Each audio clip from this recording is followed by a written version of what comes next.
Hey everybody, this is Tom with The Board Gamer. Today we're going to do a quick overview and review for this game.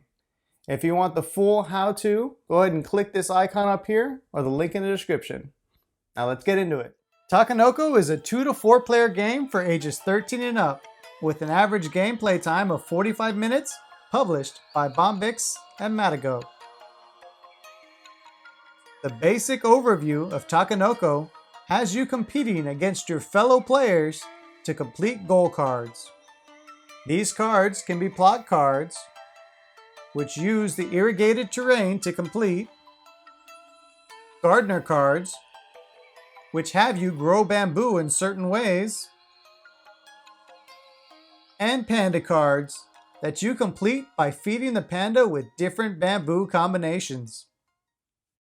Takenoko is an adorable game with simple mechanics and easy to follow game boards. Makes this a breeze for new players. If you want to just relax and play a game without frying your brain or being over competitive, this is the game for you.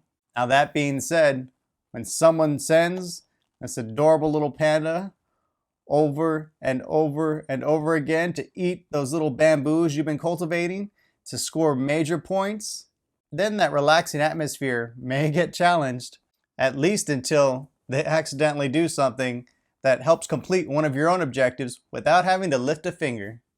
Anyway, let's talk about this game in detail. Now the components for Takenoko are well made and very adorable. The wooden bamboo stalks are a nice touch and really help immerse you into this theme of gardening and eating. Speaking of gardening and eating, we have the hard-working gardener and his nemesis, the cute, hungry, and adorable giant panda. Now these guys are very cute and very sturdy, and they come painted, which is not always the case when dealing with miniatures in board games. I also find the player boards to be very helpful.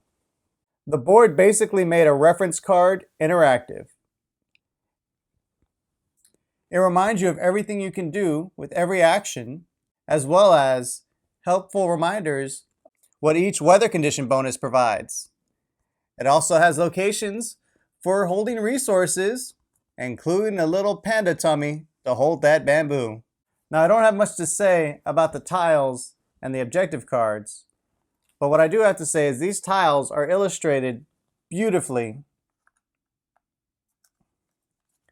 And the cards are nothing really special, but I don't mean that in a bad way. It's just they're objective cards. They're made, well, they're pretty thick, but you don't do much with them, so they shouldn't have too much wear and tear. Now talking about ease of play, I must reiterate what I said about these player boards. These interactive reference boards make Takenoko very easy to follow. You place one marker on the desired action you wish to take, and then, when you're out of markers, that's the end of your turn. The game is designed to be easy to play and understand. This is a very visual appealing, non-aggressive game that I think can bring new players into the hobby. Now, when talking about replayability, the replay value of Takenoko is based on the desire to play. What I mean by this is Takenoko is a casual, easygoing game, and if that's what you're in the mood for, you'll have plenty of replayability for it. But on the flip side of that, if you're currently more into heavier, more challenging games, the replay for Takenoko severely drops. Either way, I think it will always be a great game to bring new players in the hobby. So in that aspect, the replay value for me is pretty high. The theming for Takenoko is where it really shines. You move your little gardener, you grow some bamboo. You move your little panda, you fill your belly. Every component in the game improves the immersion. And being able to immerse yourself into the theme makes you think less about the strategy and more just about having fun playing Takenoko. Now, when talking luck and strategy, luck is pretty high on the luck to strategy scale for this game. Having your objectives hidden and having them somewhat be similar, you will more than likely inadvertently help someone else complete one of their objectives. And although this is something that can happen in the game, it is not game breaking, because that same luck can happen to them and they can inadvertently complete one of yours.